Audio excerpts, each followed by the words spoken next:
খুব সকালে উঠে গিয়েছি, দেখতে পাচ্ছ আমাকে। তো দেখো আমি তারপরে ঘরে একটু কাজ করছি, ঘরের দৈনন্দিন কাজগুলো করছি। আজ আমাদের বাড়িতে একটি বিশেষ দিন চলছে। আজকে আমাদের একটু লক্ষ্মী পুজো করা হবে। ঘরটা মুছে আমি চলে গিয়েছিলাম কিছু কেনাকাটা করতে, পুজোর কিছু ঘরোয়া আইটেম। দেখো চলে এসেছি। তো তারপরে আমি দেখো কি করছি, বাড়িতে এদিকে আয়োজন চলছে।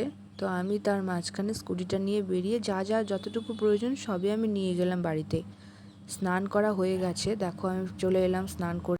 এদিকে দেখো পুজো বাড়িতে মূর্তি আনার জন্য কথা চলছে। এদিকে বাবা আর মামা কথা বলছে কীভাবে ছোট মূর্তিটা আনা হবে। আর এদিকে মামি হচ্ছে খিচুড়ি লাবড়া বসিয়ে দিয়েছে। এখন লাবড়ার আইটেম চলছে। দেখো দেখতে পাচ্ছ কি সুন্দরভাবে ছোট্টভাবেই আয়োজন করা হয়েছে আমাদের, সেটা মামি করছে। দেখো বন্ধুরা পায়েসও বসিয়ে দিয়েছে, পায়েস হওয়ার পথেই প্রায়। দুটো ওভেনে সুবিধা হয়েছে, একদিকে খিচুড়ির জন্য লাবড়া চলছে আর এদিক থেকে পায়েস বসানো হয়ে গেছে।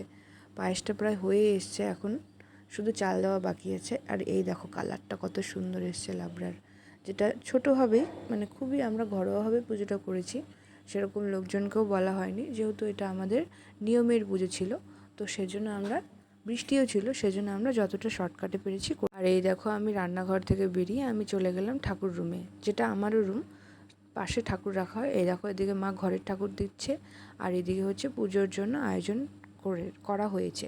আর ওই দেখো আমাদের ঘরের মধ্যে যেহেতু পুজো, আর আমিও একটু টুকটাকভাবে ভিডিও করছি।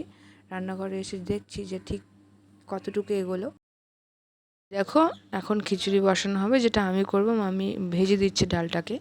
সারা দিনটা যে কীভাবে চলে গেল বন্ধুরা, মানে কাজ যে কী পরিমাণে থাকে না সেটা আমরা জানি যারা বাড়িতে কাজ করে। তো পাশে এদিকে বাবা বলছে চা খাবে, তো চাটাও বসিয়ে দিয়েছি। এই ফাঁকে দেখো রান্নাটাও সেরে নিচ্ছি, তেল বসিয়ে দেওয়া হলো। কেমন লাগলো অবশ্যই বন্ধুরা কমেন্টে জানাবে, আর একটু লাইক করে দেবে, তাহলে আমার একটু ভালো লাগে আর কি। বন্ধুরা তোমরা পাশে থাকলে আমার খুবই ভালো লাগে।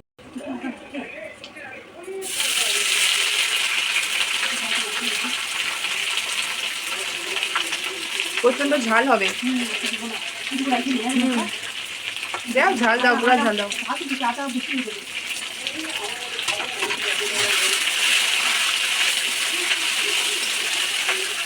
লবণ দিয়ে দাও, তাহলে তোমার ইচ্ছেটা হবে, মুজে যাবে তাড়াতাড়ি।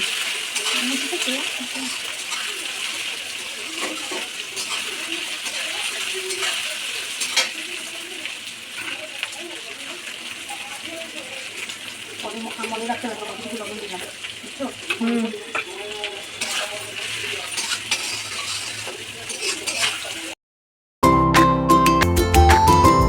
এই দেখো বন্ধুরা কি সুন্দর খিচুড়ির কালার চলে এসছে, আমার তো খুবই লোভ লাগছে, যেহেতু আমি বানিয়েছি না। তো যেমনই হোক আমার খুব ভালো লেগেছে। এই দেখো খিচুড়ির লাবড়া অল্পই আয়োজন করা হয়েছে, ঘরোয়াভাবে।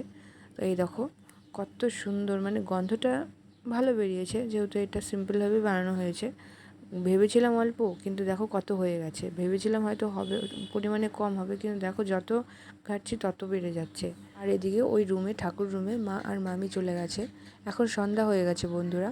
তো আমাদের পুজো ছিল অনেক রাত্রে, প্রায় 10টা-11টার পুজো ছিল বন্ধুরা।